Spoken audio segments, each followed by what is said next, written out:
Gunpowder is one of the most revolutionary discoveries in history. It's the invention that allowed civilizations to flower and for nations to dominate.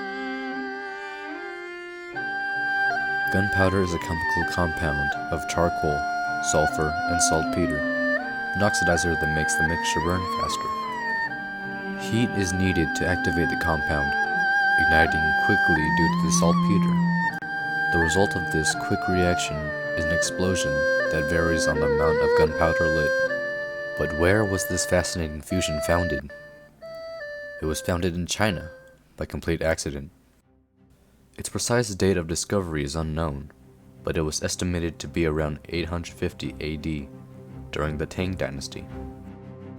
Chinese alchemists believed by mixing saltpeter, charcoal, and sulfur, they would hopefully find the ultimate invention of their time, a potion of life that would grant immortality. However, instead of finding something that grants life, they would find something that would be used to take lives. In the process of making this substance, the alchemists were the first to see the sparks fly in response to the ignition of the powder. As a result, the fellow alchemists died in the explosion without realizing how much lives would be at risk for the cost of deriving a mixture for eternal life.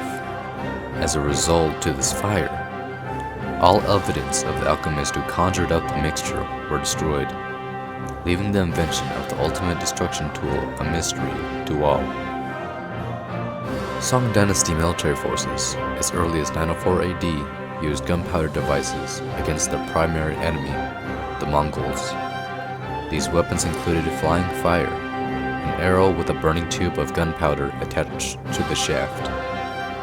The first artillery pieces were rocket tubes made from hollow bamboo shoots.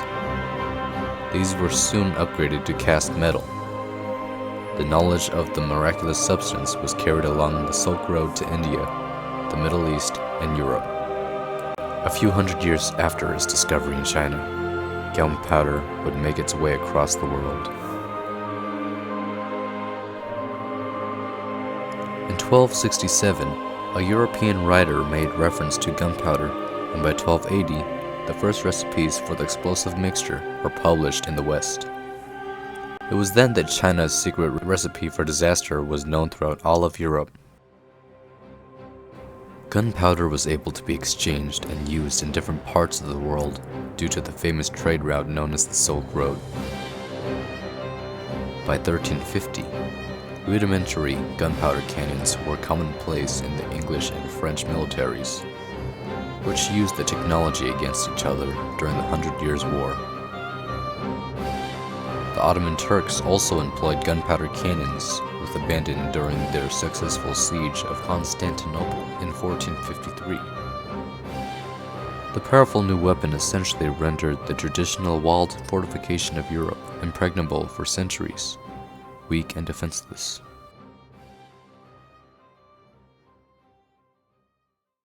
With the European powers now utilizing gunpowder, it allowed them to wage wars easily on not only each other, but also the indigenous people of South America.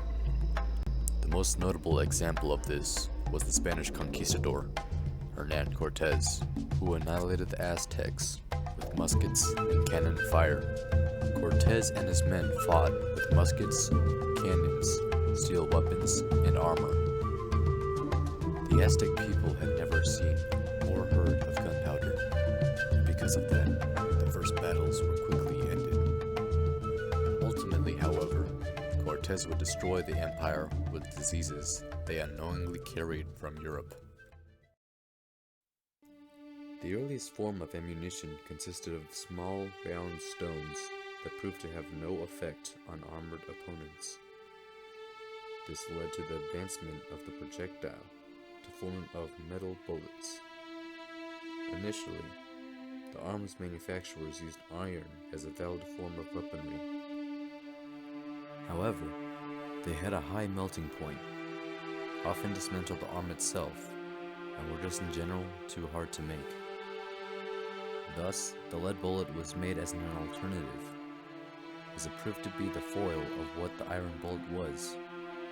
These rounds were of the highest caliber up until the 1800s. With the rounds loaded with saltpeter, the change in warfare would need a reliable source to ignite the flame that will strike the one standing at the business end of the rifle. This became known as percussion caps. The percussion cap allowed a reliable ignition of a firearm. Made of copper, with an impact of the hammer of the gun. This friction allows the heat to build up in the chamber, allowing the projectile to detect that flame and project itself outward. Though black powder was a very innovative discovery, and perhaps one of the most world-changing inventions to be made, the result always concluded in a brutal massacre. For a while, alchemists tried alternatives to black powder. In 1846, Christian Friedrich Schonbein combined cotton with a mixture of nitric and sulfuric acids to form nitrocellulose, or gun cotton. This alternative was not as reliable, however, as it tended to combust without warning.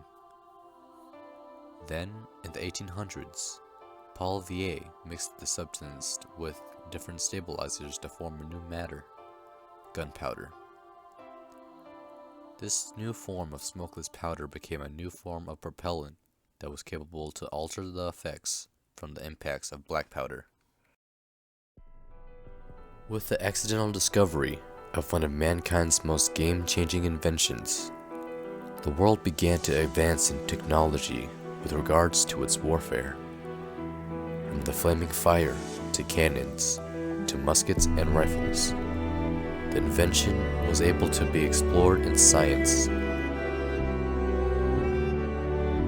and exchanged and encountered when heading toe-to-toe against an indigenous nation.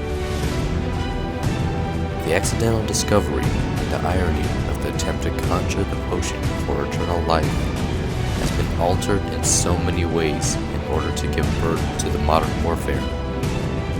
If this substance had not been founded, the wars would last over long periods of time, leaving the fear of not a sudden, sometimes painless death, but a brutal, agonizing end due to the high clashing of multiple stab wounds. The alchemists that partook in the creation had not known consequences at the time. Nevertheless, their actions have created a valuable part of history that is still being used today.